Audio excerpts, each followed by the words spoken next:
Mamamatay ka ngayong gabi. Kung lalampasan mo ang mensaheng ito, hindi ka makakapunta sa langit kasama ko. Ang desisyon ay nasa iyo, anak ko. Marami ang pinipiling isara ang kanilang puso, ngunit ikaw ay nanatili at ito ay nagpapasaya sa aking puso. Ang sino mang magkaila sa akin sa harap ng mga tao, ikakaila ko rin siya sa harap ng Ama. Huwag mong gawing pagkakamali ito ngayon. Nais kong ibuhos ang kapayapaan at kagalakan sa iyong buhay. Alam kong kailangan mo ng lakas upang magpatuloy, upang matanggap ang biyayang ito.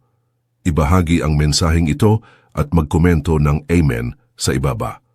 Sa araw na ito, may isang napaka-espesyal na tao na makikipag-ugnayan sa iyo at magdadala ng kasagutang matagal mo nang hinihintay.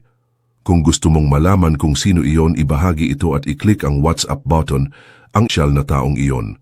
Magtiwala ka at i-click ang iba pang mga button upang tatakan ang pangakong ito.